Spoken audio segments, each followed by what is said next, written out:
students, in the last two classes, we have looked at what all mistakes usually aspirants make while they are preparing and while they are solving the question paper of CSAT.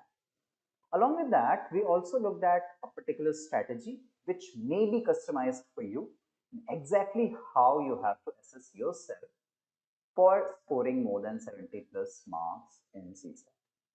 Now we are going to look at trend of CSAT and also we'll try to figure it out few questions from 2024 and how exactly the examiner is trying to trick you, and we'll also have some questions which we can solve ourselves and look at the CSAT analysis.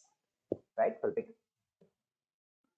The first thing which we discussed last time as well, fine, there are 80 questions which are needed, but these are not equally distributed. This is what we have discussed and analyzed properly, that if you are just looking at any two of those sections, it won't work for you.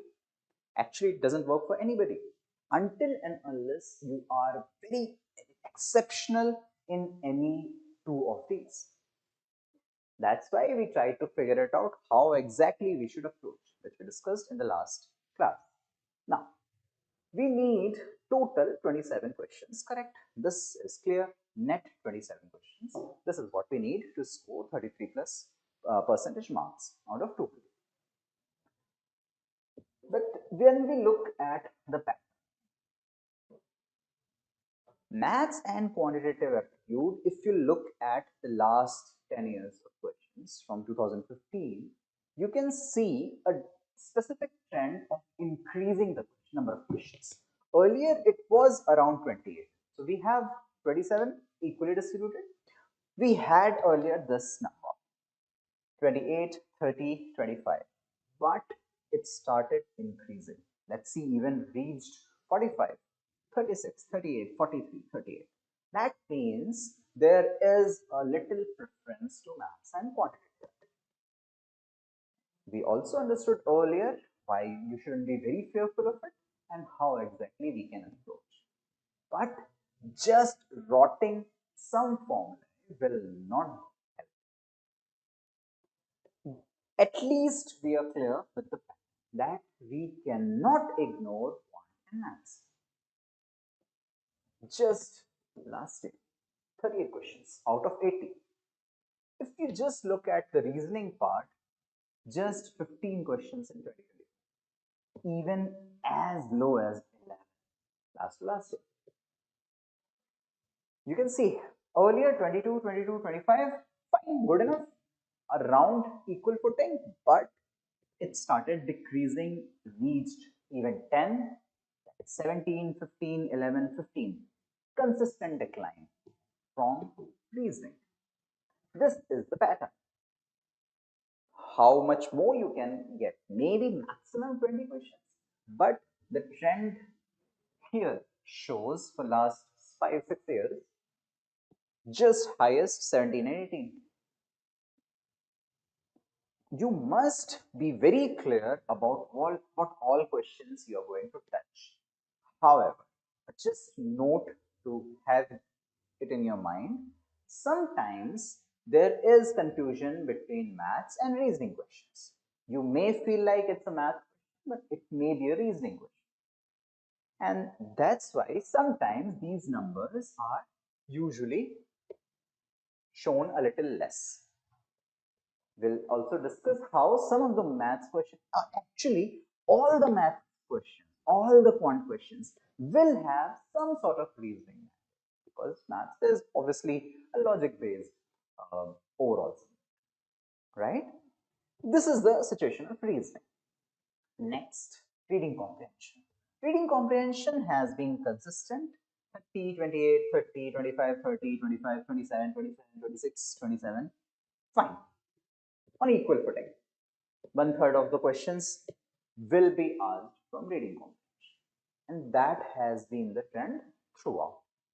If you just look at 2024 CSAT, this was moderate to difficult paper, not easy, definitely. It was lengthy, very time consuming. However, it was slightly easier than 2023. Maybe this is because in 2023 we had 43 questions out of 1. So anytime it's getting difficult and difficult, the number of questions of quant are rising.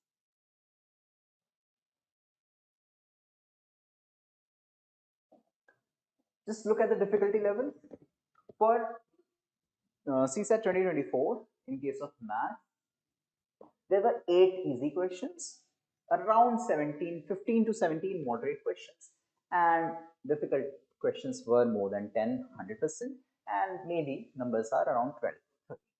Obviously, this difficulty level depends on person to person, and this is what we have referred in our last class, how exactly you can assess and try to find out this EMD, easy, moderate, and difficult. Total 38 questions were there from maths. In case of reasoning, there were 4 easy questions, 7 moderate questions, 4 difficult questions, and overall 15 reasoning questions out of 80. Right? Little less. However, the important thing is if you just look at it, 4 and 7, that is 11 questions. Out of 15, 11 questions were good questions. In the sense, usually students can be comfortable in these questions, easy and moderate. It means if you leave reasoning thinking that the number of questions are less, I am fine with quant and RC, and that will work for you. Maybe you are losing some of the very easy, very comfortable marks. And if you look at 4 and 7, 11, let's say you just solve 8 correct out of it, 3 may be wrong. That means 7 questions net correct, which will fetch you what? 14 plus 3, maybe around 17 marks. Now, if in Q and RC you get around 50 marks, these 17 marks will be essential for you. These 17 marks will decide whether you will write names or not.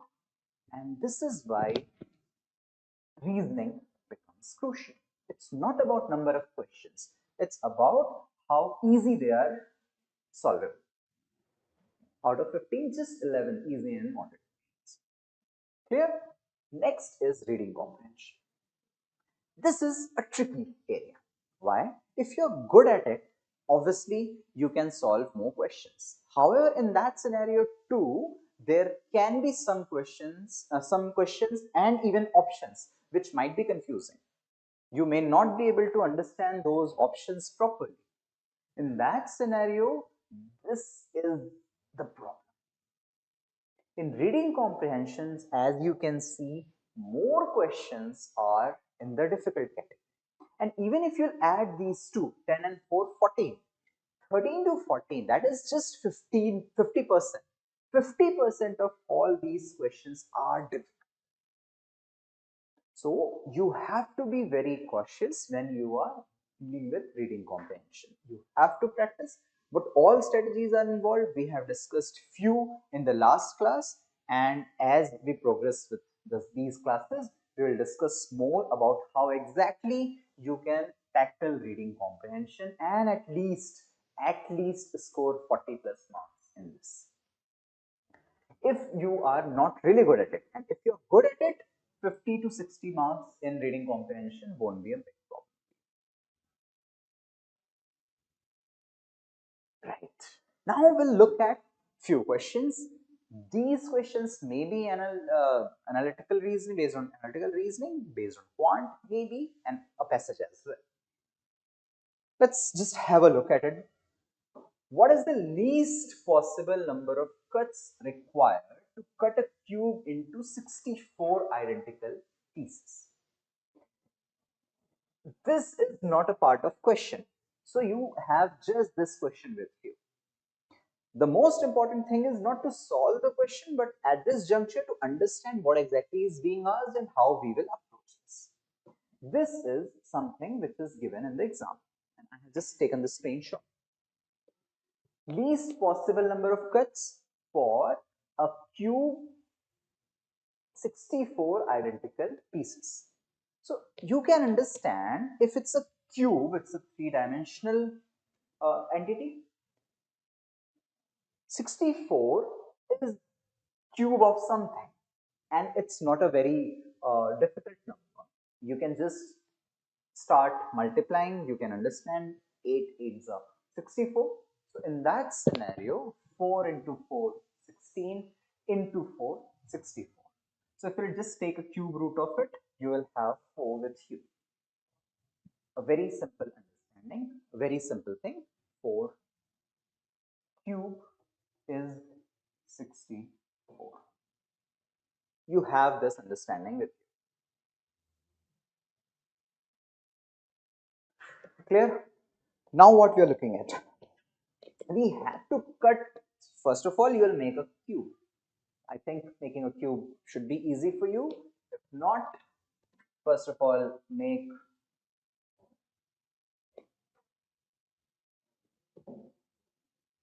a square, make another square, or try to do that, but like this. You'll have a cube ready for you. All these shapes have a little bit of practice. Square, cubes, cuboid, pentagon, hexagon. Maybe some of those questions can be asked based on shapes and different patterns.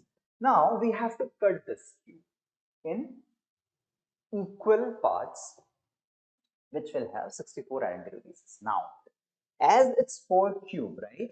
So most importantly, we should have, if we'll look at this particular part, this particular square, we must have equal distribution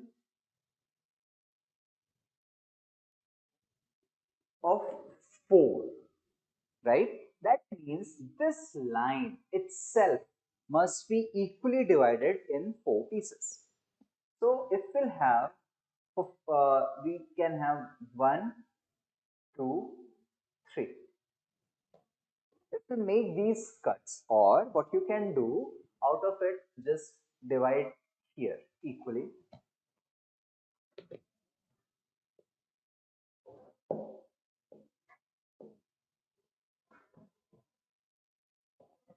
You can cut this in the middle, and then this will be half of the entire line. Cut that again in half. You'll have 2 halves here of this and 2 halves of this part, that is quarter. So I think if you are dividing anything in 4 equal pieces, you'll have quarters. This is what we are trying to do. Now, you will cut this completely. What you have? You use 3 lines to cut this square into 4 equal parts. And this was in this direction. Clear? This line will cut it entirely, as this line was used to cut a square. If you just imagine a knife going inside the cube, similar to a cheese cube maybe, going inside it and cutting it completely at this end till last. This is one line. Similarly, all this particular line will also cut it like this. Now these are 3 lines which are cutting deep inside. However, you also have to cut equal 64 pieces. Now you will do the same thing here. This line you will divide in quarters, that is 1 line, 2 line and 3 line. You have now equally, you can see 4 and 4, that is 60. a square is equally divided into 16 blocks. That is 4 square. You use 3 plus 3 lines to divide a square into 16 equal blocks. Now you just have to do it. Now, as you are dividing it like this, you will also go back here. As we have mentioned, it's like a knife going inside the cube. But what about this? 1,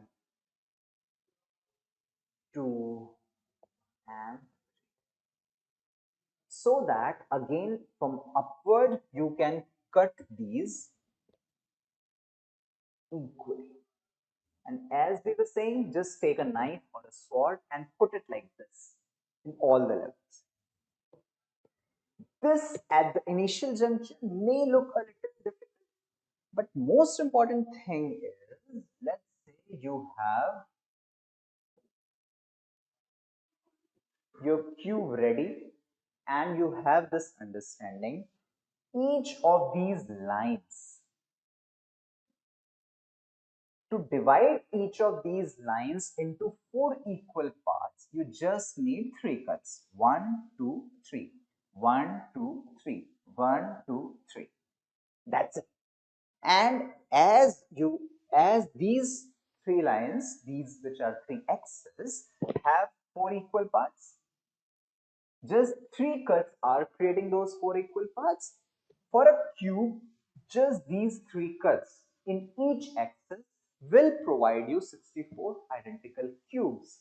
Why? Because 4 cube is 64. This is for your understanding.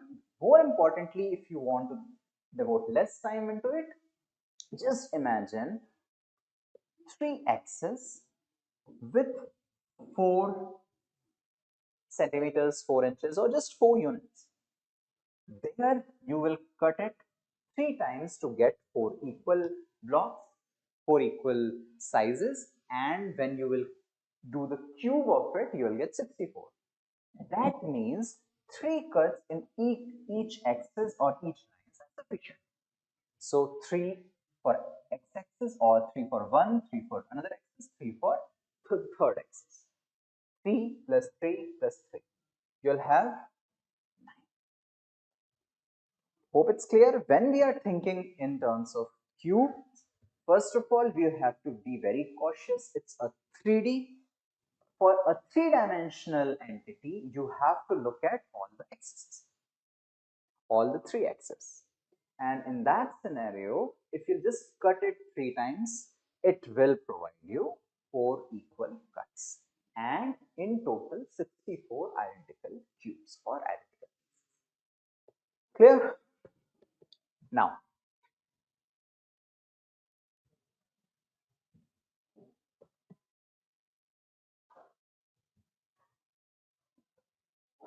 okay, right. The next is, in the expression 5 star, 4 star, 3 star, 2 star, 1, that is, we are not sure about what exactly is the symbol. Is chosen from plus, minus, and multiplication, cross, each at most 2 times. What do you mean by at most 2 times? That means it will not be 3 times. It can be just 1 or 2, right? Star is chosen from these 3, each at most 2 times. What is the smallest non-negative value of the expression? What is the smallest but non-negative? Non-negative, obviously you can't go below 0. Smallest value. Now, if you want to figure it out, the smallest value, what exactly you're looking at? You're looking at this expression where plus, minus, and cross are there. If you want to get the lowest possible value, it's important that the bigger numbers like 5, 4, 3, etc. are not involved with multiplication. because obviously 5 into 4 will give you 20. But instead, if you'll go with plus, that is 5 plus 4, it will give you 9. But if you'll go with 5 minus 1, you'll have 1, which is the smallest number. So if you want to go for smallest number, obviously you'll go with those expressions which will help you in getting the least possible or smallest possible numbers, right? So in this scenario, what we will do, 5, 4, we will use minus because we want to get least number, smallest number. So let's say we have 1 minus k. Similarly, we can go for another minus. But as at most 2 times, we can't go more than this. That's for sure. Further, we have to choose from these. So in that next, instead of going for multiplication, we will use plus. Why? Because now it is 3 and 2, right? So 3 plus 2 will give you 5. 3 into 2 will give you 6. Let's say we have plus here. In the last, we can utilize multiplication. So with the simple understanding that as we want to have a small number, we can go with something which will not increase the value of entire chain. If you'll just now calculate what you have, 5 minus 4 minus 3 plus 2 into 1. Now, you must be aware of Bodman's rule, so that first we will do the multiplication, which will be this 2 into 2, that is 2 plus 2. Now, here 5 minus 4 minus 3, 5 minus 4 and minus 3, what we can do? 5 minus 4 is 1, 1 minus 3 plus 2. 1 plus 2, 3 minus 3. You will have 0. It's non-negative number. This will be your answer, right? What we did, we got this idea that this is the smallest we need smallest number first of all. So for that, it's better to utilize those symbols which will give us lesser numbers. Let's take the next. Right. Now again, this can be a quant question, this can be an analytical question, reasoning question. A question is given followed by two statements, 1 and 2. So fine, we have this particular question. After that, we have two statements. This much is clear. Consider the question and the statements. A person buys 3 articles, P, Q and R, for rupees 50. Okay. Person buys PQR for 50. The price of the article Q is given, which is 16 rupees. Which is the least? What do you mean by this? It means that the 16 rupees price of Q is the least of all of these three. That is, this is the smallest. So other prices, like prices of others, can be either equal to 6 or more than it. This is again a crucial thing. In the last question, we looked at most. That is, at most 2 times, means it can be 1, it can be 2.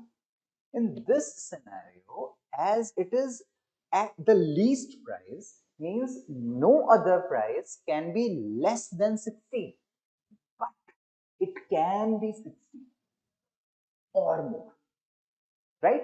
This is some of the crucial things we must be cautious of when we are trying to solve these questions. What we get? P plus Q plus R is equal to 50. Fine. We have this. Let's just read this. Yeah. So we have P plus Q plus R is equal to 15. We know Q is 16. That means P plus R would be 50 minus 16.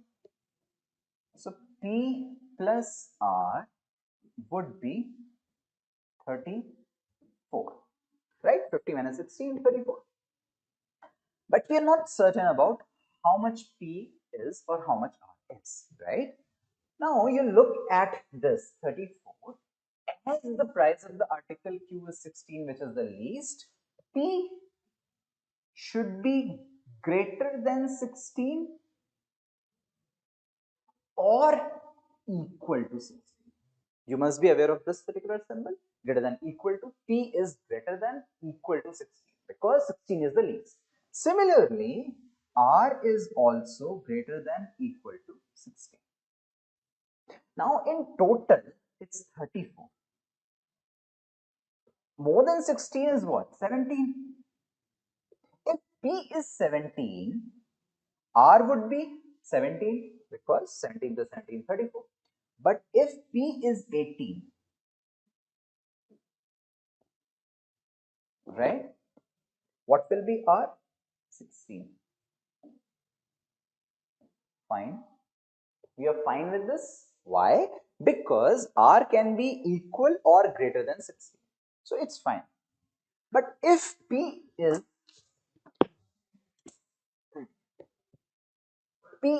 greater than or P is 19, in that scenario, as the sum of it is 34, R will be 15, which is not possible because Q is the least. So we will not have this for sure. But are we certain whether P and R are 17 and 17 or 18 and 16? Not yet. Why? Because we just know that it has to be more than equal to 16. We'll read these statements. The cost of P is not more than that of R. What do you mean? The cost of P is not more than that of R. P is not more than R means P is less than equal to R, right?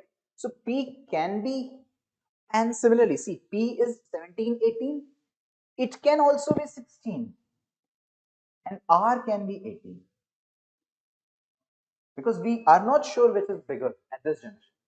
Here we are getting some idea that P is greater than equal to R, means, P is less than equal to R.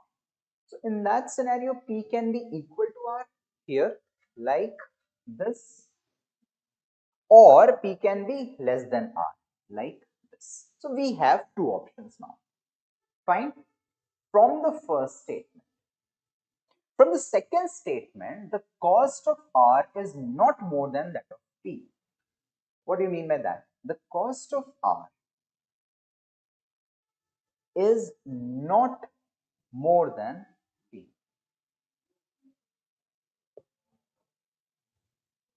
Means R is less than equal to P. Right? The cost of R here is not more than P. R is not greater than equal to P means R is less than equal to P. What are you getting at? In this scenario, R may be less than P, that is this case, or R can be equal to P like this. Again, two different things. Neither of these statements are giving us the exact answer of what exactly is P and what exactly is R, right? Because both of these things are possible. Few certainties we have got. P is greater than equal to 16, R is greater than equal to 16. Similarly, we also got P is less than equal to R or R is less than equal to P.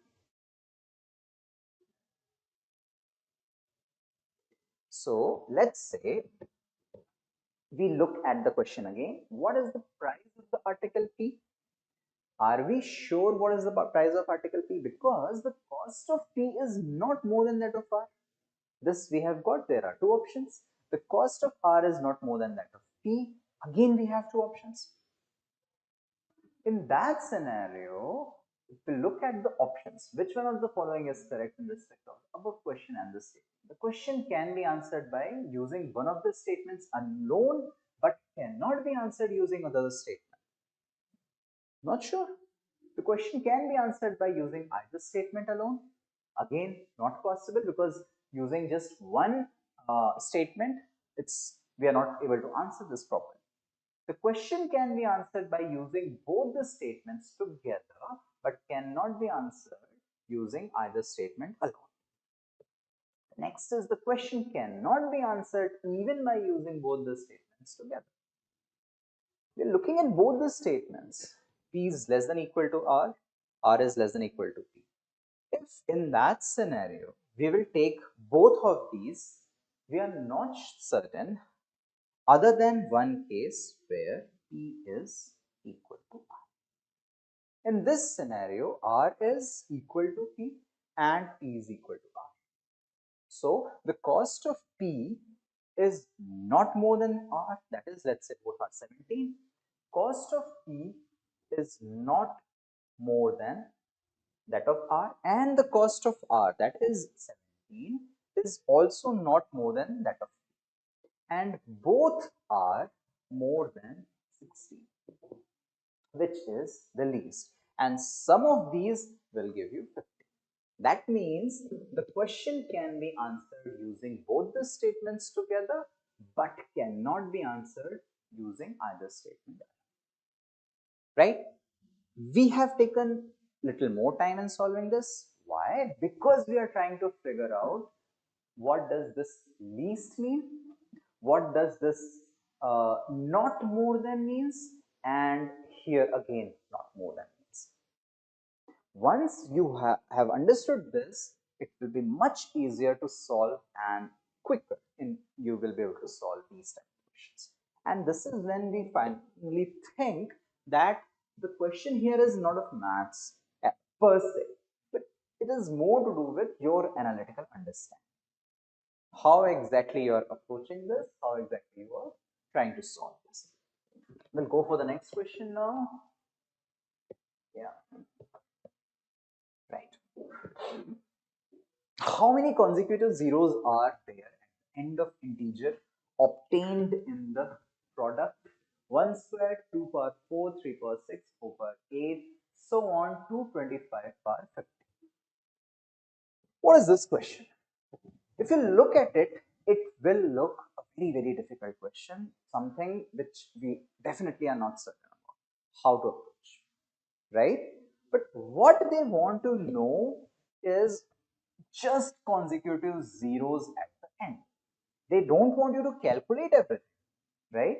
So you have to just get how many zeros are there at the end. And how do you get zeros?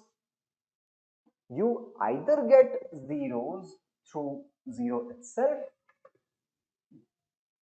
or 2 into 5, because 4 into 5 is also same.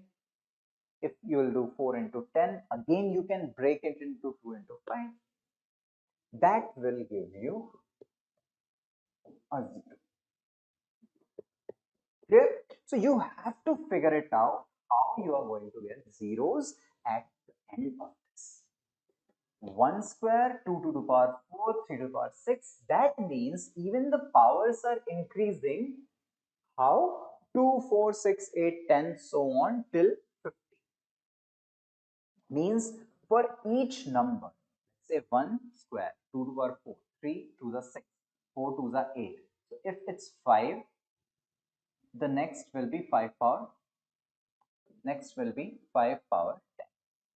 Similarly, 25 power 20 means each one is twice as its power. Clear? So what we will do, we'll just write where we think we can have zeros. We'll forget about threes because threes are not going to give you any zeros. We'll go with 2, 4, 8. Another important. To make a zero, you need to have equal 2's and 5's. What does that mean? If you have 4 into 5, you will get 20.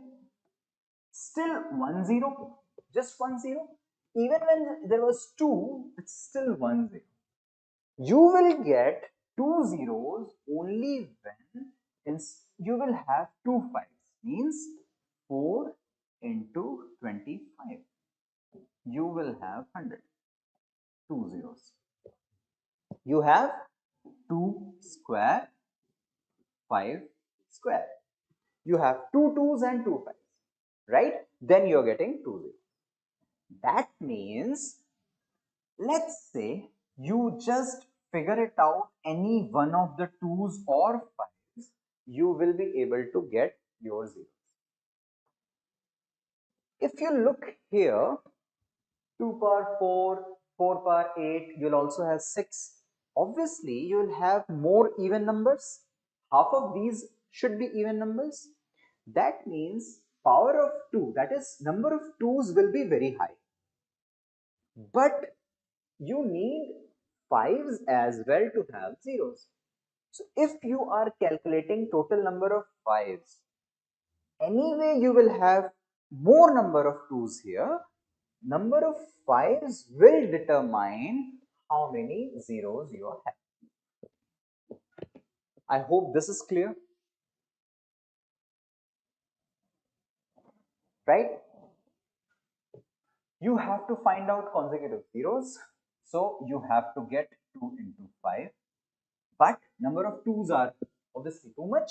So number of 5's, calculating number of 5's will give you number of zeros. Let's do that. 1, 2, so you will have after 4, you will have 5. So 5 power 10, obviously you have 10, 5. After 5, you will have 10, 10 power 20, you will have 20, then you will have 15, 15 power 30, you will have 30, 20, 20 power 40, you will have 45. Similarly, for 25, it's power 50. You'll have 50. But 25 itself is 5 into 5, right? So it will be 5 square 50. That means 5 power 100. So instead of 50, it will be 100. Right? What all these are? These are just 5, number of 5's. Just calculate it. 10, 20, 30, 30, 30, 60, 60 plus 40, 100, 100 and 100, 200. Can you find this here? Yeah. You don't have to calculate anything. You don't have to exactly do the multiplication. You just have to figure it out how many number of 5's are there to get total number of zeros. Right? And as out of 2 and 5, 5's are less than 2, we are just figuring it out number of 5's. This we got full. Clear? So I hope this is clear to you. Let's take the next question. What is the rightmost digit preceding the zeros in the value of 30 power 30? The rightmost digit preceding the zeros. What we have done in the previous question, we tried to figure it out. Total number of consecutive zeros at the end. But what it is asking is rightmost digit preceding the zeros. Means you will have some number here and then lots of zeros. So whatever zeros are there, forget about it. Tell me what is this preceding zero. Clear? We have to figure it out this.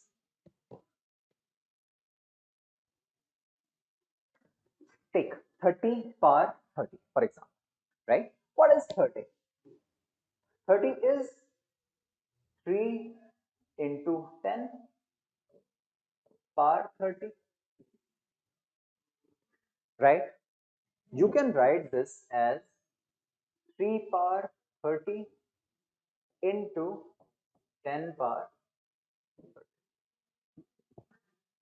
Now 10 power 30 will just give you zeros, nothing else. 30 zeros. Just leave this. No need of this. You have to be worried about this 3 power 30. What exactly this is going to give you? In case of 3 power 30, what we can do, see, usually we know whenever we are looking at the parts, right? We try to figure it out. 3 power 1 is 3, 3 power 2 is 9, 3 power 3 is 27, 3 power 4 is 81. If we'll go for 3 power 5, what you will get? 3 into 81, right? In that scenario, here you can see the last digit 3, 9, 7 and 1. If you'll multiply with 3 with 1, you'll have 3. You're back here. And then again you multiply 3 3s are 9. That means after each 4 powers, your unit digit or the first digit will be cyclical, will come back. This you must be aware of. So 3, 9, 7, 1. This we are certain. So what we will try to figure it out, can we distribute these 33s into these 4 cycles? So obviously 30 you can have 4 7s are 28. You can write 3 power 28 plus 2, right?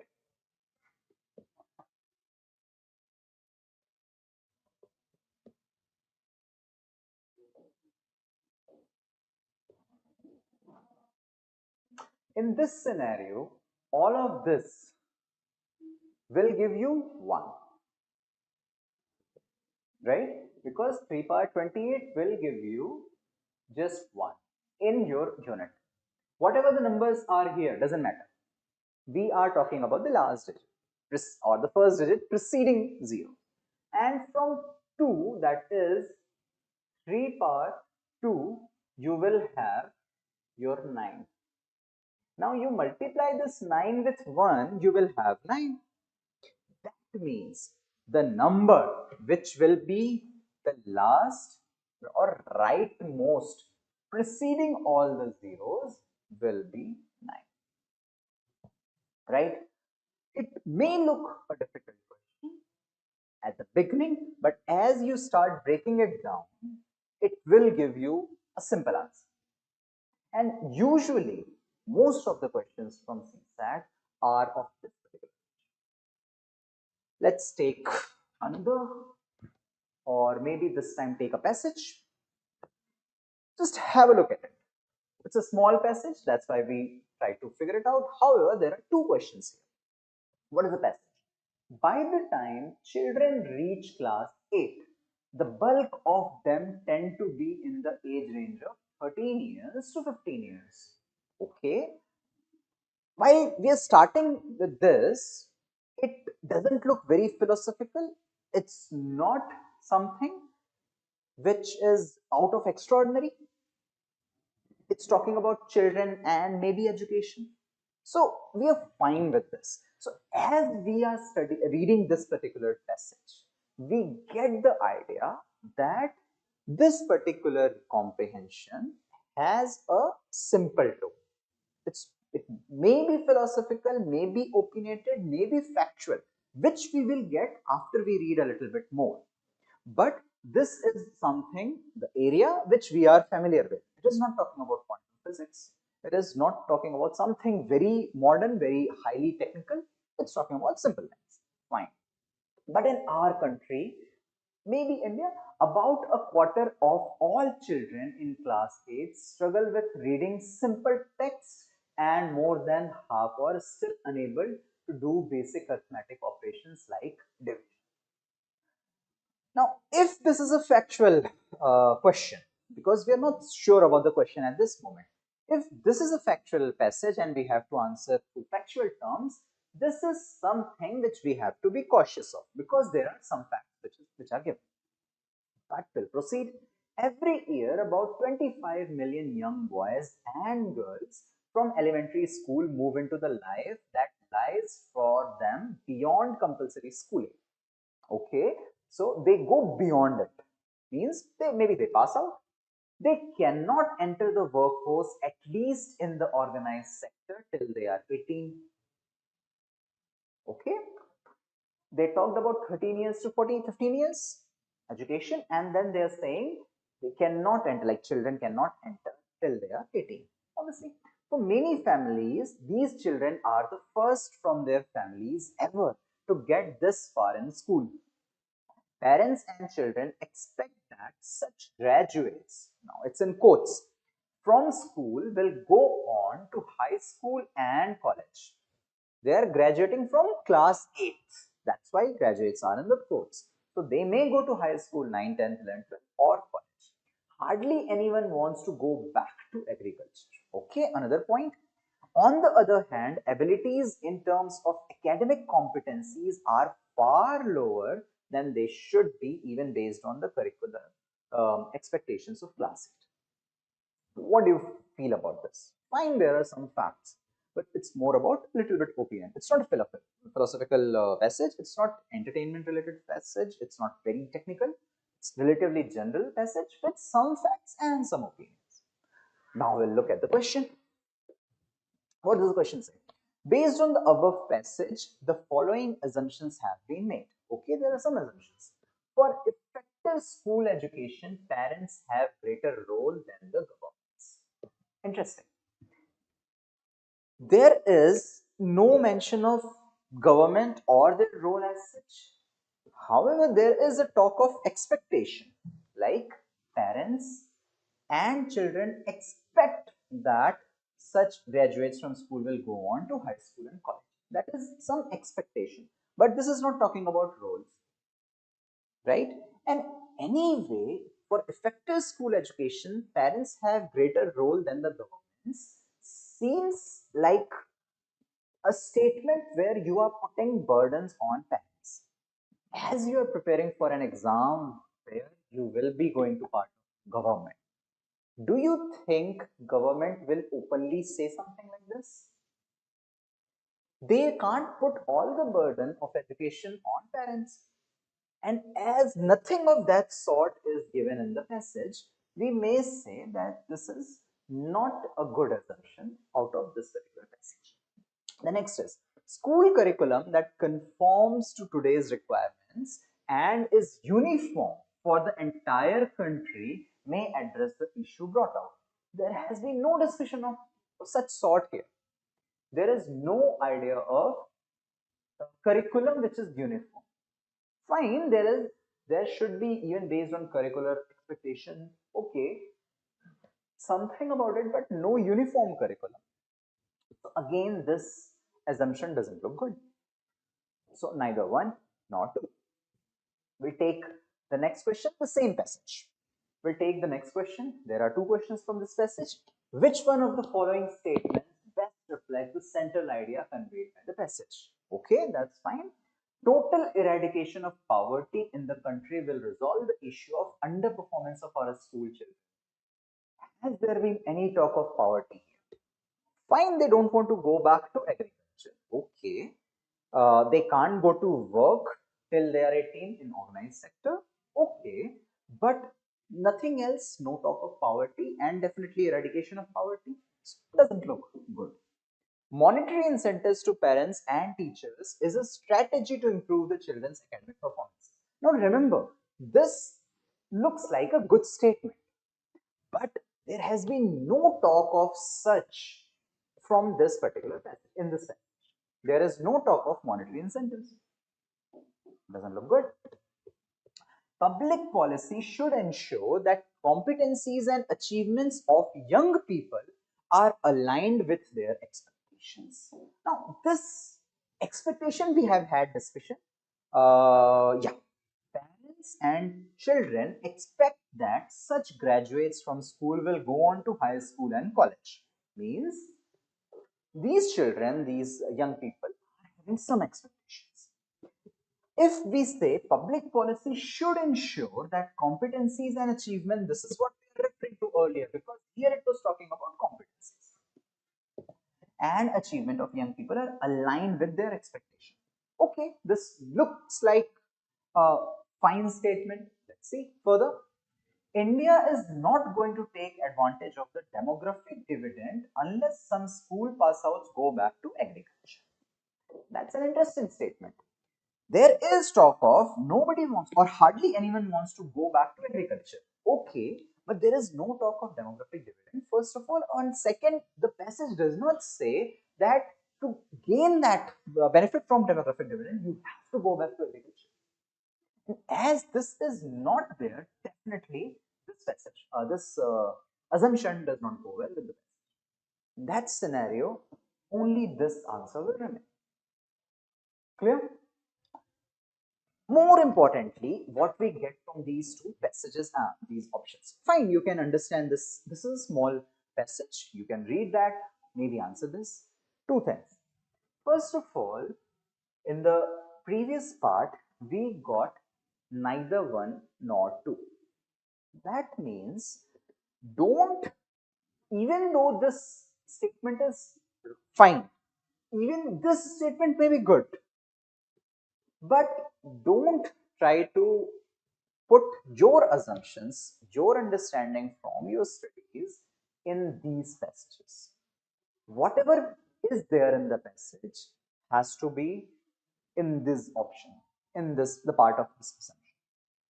And another thing is neither one and nor two. This can be a legitimate answer, especially in case of passages. So don't think that no, some of the assumptions has to be good. Not necessarily. This usually are answers. That's why, first of all, read the passage properly. Maybe try to figure it out what type of passage it is, the tonality of it, the intention behind it, factual, opinion related, maybe philosophical, maybe very high tech. Then try to figure out the assumptions. Another thing which we saw here, even though some of these assumptions are or the statements are right, but are they the crux of this particular passage? And here also competencies and achievements may not necessarily be part of it. However, this is the most suitable centrality or theme behind it, and also it talks about expectation. So out of these four, this is the best answer which we get. This is again a crucial thing for reading. What we have done today, we talked about the patterns, quant maths, reasoning, how it's changing, reading comprehension, about 2024, easy, difficult, and moderate questions. We also try to figure it out how we can approach, especially in case of reasoning. Why these just two will be helpful for you. The next was around about reading comprehension. This is again crucial because there are more 50% difficult questions. The next we try to solve few questions here, right? Right. So we have understood, we solved few questions. Next time onwards, we'll try to figure it out few more topics, and also maybe we'll meet you at the batch. Thank you so much.